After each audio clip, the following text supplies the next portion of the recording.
నమస్తే.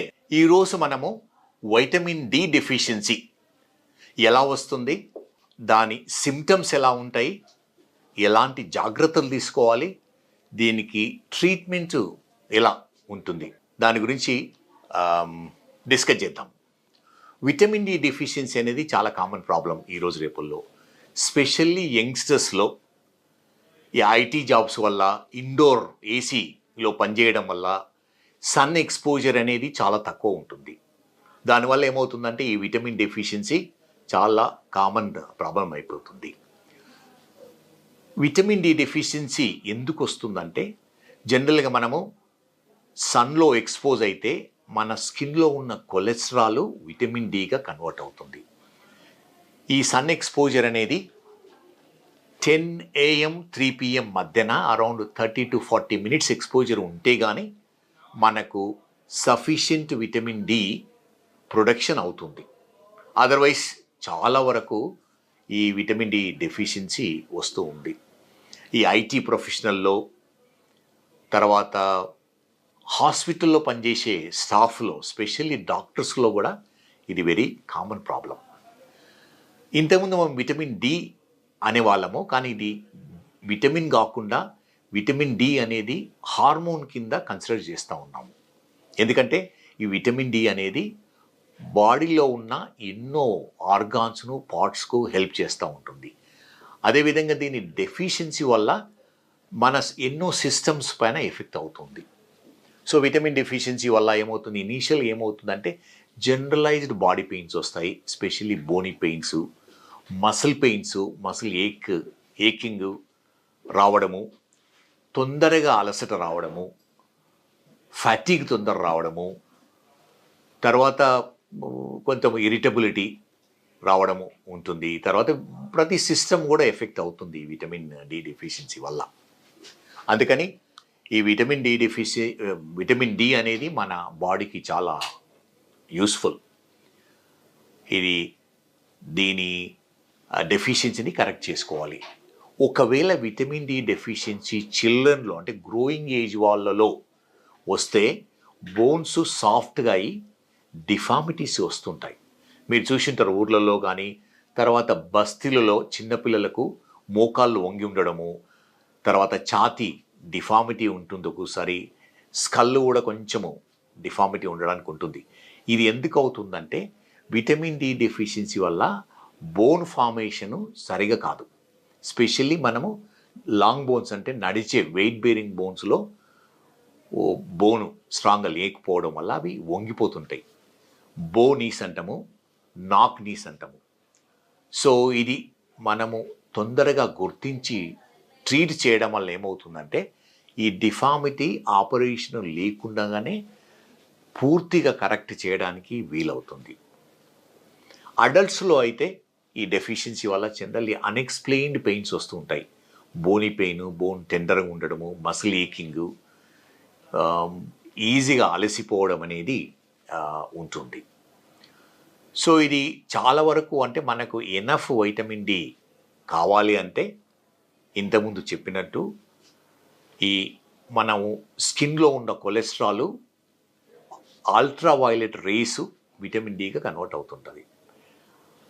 దీని కొరకని మనము sun exposure important. Sun exposure generally 10 AM నుంచి 3 PM మధ్యనే ఈ అల్ట్రావైలెట్ రేస్ అవైలబుల్ ఉంటాయి. సో ఆ టైంలో 40 minutes కూర్చోవడం అనేది ప్రాబబుల్లీ అందరికీ వీలు కాకపోవచ్చు. అందుకని బెస్ట్ వే ఆఫ్ సప్లిమెంటేషన్ కానీ, treatment of vitamin D deficiency కానీ మనము ఎనఫ్ విటమిన్ డి తీసుకోవడము. జనరల్గా అడల్ట్కు 60,000 యూనిట్స్ వీక్లీ ఒకసారి తీసుకుంటే చాలా వరకు మనలో ఉన్న డెఫిషియన్సీ కరెక్ట్ అవుతుంది. చిన్నపిల్లలకు పీడియాట్రిషియన్ ఒపీనియన్ తీసుకొని ప్రాబబ్లీ అప్పుడప్పుడు ఇంజెక్షన్ తీసుకోవాల్సి ఉంటుంది, వాటి డెఫిషియన్సీని బట్టి, డోసును బట్టి. తర్వాత ఈ 60,000 ఒక 6 weeks తీసేసుకొని, తర్వాత 2 weekly ఒకసారి తీసుకొని, అదే మెయింటెనెన్స్ డోసు ప్రాబబ్లీ అందరూ కూడా మంత్లీ ఒకసారి 60,000 యూనిట్స్ ఆఫ్ విటమిన్ డి తీసుకోవడం వల్ల ఏమవుతుందంటే ఈ విటమిన్ డి డెఫిషియన్సీ ప్రివెంట్ చేయడానికి వీలవుతుంటుంది. Good thing about vitamin D deficiency ఏంటంటే ఒకసారి మన బాడీ లెవెల్కు విటమిన్ డి ఎనఫ్ లెవెల్లో ఉంటే ఈ సిమ్టమ్స్ అన్ని రివర్సిబుల్ అయ్యి నార్మల్ కావడానికి వెరీ గుడ్ ఛాన్స్ ఉంటుంది. ఇంకో విషయం ఏంటిదంటే ఎక్సెస్ విటమిన్ డి కూడా మంచిది కాదు. విటమిన్ డి టాక్సిసిటీ అంటాము. 100 యూనిట్స్ కంటే మన బ్లడ్ లెవెల్ ఎక్కువ ఉన్నప్పుడు టాక్సిసిటీ వచ్చి కొన్ని కాంప్లికేషన్స్ రావడానికి, ఎస్పెషల్లీ బ్లైండ్నెస్ రావడానికి ఉంటుంది. అందుకని మోస్ట్ ఆఫ్ ది టైం ఇంజెక్షన్స్ను అవాయిడ్ చేసి అడల్ట్స్లో టాబ్లెట్స్ తీసుకోవడం వల్ల ఏమవుతుందంటే ఈ టాక్సిసిటీ ప్రివెంట్ అవుతుంది. మనము ఓరల్ టాబ్లెట్స్ కానీ ఓరల్ లిక్విడ్ తీసుకోవడం వల్ల మనకు బాడీ ఎంత అవసరం ఉందో అంతే తీసుకుంటుంది. ఈ chances of toxicity are very low మనము ఓరల్ మెడికేషన్స్ వల్ల. ఈ విటమిన్ డితో పాటు కాల్షియం సప్లిమెంటేషన్ చాలా ఇంపార్టెంట్. చాలామంది అంటుంటారు రోజు కాల్షియం టాబ్లెట్స్ తీసుకుంటున్నాను అయినా నా బోన్స్ చాలా వీక్ ఉంటాయని. సో వాళ్ళకి ప్రాబబ్లీ విటమిన్ డి డెఫిషియన్సీ ఉండడం వల్ల ఈ కాల్షియం అబ్జార్బ్ సరిగా అవడం లేదు. ఈ విటమిన్ డి ఏం చేస్తుందంటే మన ఉన్న ఫుడ్లో ఉన్న కాల్షియాన్ని మన గ్యాస్ట్రోఇంటెస్టైన్ అంటే జిఐటిలో అబ్జార్ప్షన్కు హెల్ప్ చేస్తూ ఉంటుంది. అందుకని ఈ విటమిన్ డి అనేది చాలా ఇంపార్టెంట్ కాల్షియం మెటబాలిజంకు. ఈ కాల్షియం అనేది బోన్స్లో ఉంటుంది, మసిల్స్లో ఉంటుంది, జాయింట్లో ఉంటుంది, మన బ్లడ్ లెవెల్స్ కూడా మెయింటైన్ చేస్తుంది కాల్షియం. అందుకని విటమిన్ డి చాలా ఇంపార్టెంట్. ప్రతి పార్ట్లో కాల్షియం అనేది ఇంపార్టెంట్. సో ఎనఫ్ కాల్షియం అనేది అవసరము.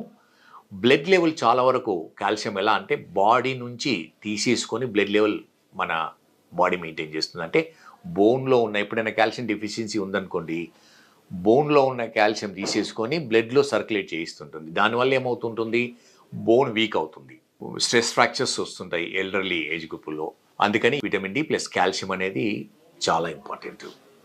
సో సింపుల్గా ఎలా అంటే చాలా వరకు మన ఈ రోజు రేపుల్లో బిజీ ప్రొఫెషన్లో ఎండకు ఎక్స్పోజ్ అవ్వడానికి పాసిబిలిటీ ఉండదు. అందుకని ఈ సప్లిమెంటేషన్ తీసుకోవడం వల్ల విటమిన్ డితో పాటు కాల్షియం సప్లిమెంటేషన్ అనేది తీసుకోవడము చాలా ఇంపార్టెంట్. ఈ విటమిన్ డి కాల్షియం అనేది ప్రెగ్నెన్సీ వాళ్ళకు చాలా ఇంపార్టెంట్. వాళ్ళకు అడిషనల్ డోస్ అవసరం ఉంటుంది. అదేవిధంగా లాక్టేటింగ్ మదర్స్, బ్రెస్ట్ ఫీడింగ్ చేసే మదర్స్ కూడా, ఎందుకంటే చైల్డ్ కూడా ఆ బేబీ కూడా మదర్ నుంచి వెళ్తుంటుంది కాల్షియం కానీ విటమిన్ డి, వాళ్ళకి ఎక్స్ట్రా సప్లిమెంటేషన్స్ అవసరం ఉంటుంది.